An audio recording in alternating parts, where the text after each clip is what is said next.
Tawbah is not for them those who mistakes again and again intentionally. যারা বারবার ইচ্ছা করে গুনাহ করে, তওবা তাদের জন্য হতে পারে না। ঠিক কি না বলে? তওবা কাদের জন্য? ওয়ালাম ইউসিরু আলা মা ফাআলু ওয়া হুম ইয়ালামুন। যারা তওবা করে, তওবার পরে after repentance they will never repeat that mistake in their life again. তওবা করে ফেলছে, আমি আল্লাহ করব না, this is last and final. শেষ, এখানেই ম্যাটার ক্লোজ। আর জীবনেও এই গুনাহের আমরা আশেপাশেও যাব।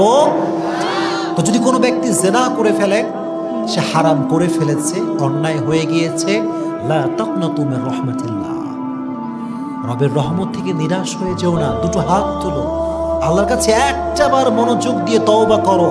ইন্নাল্লাহা ইয়াগফিরু যুনুবা জামিআ। রব, অনেক পাপ করেছি, অনেক অন্যায়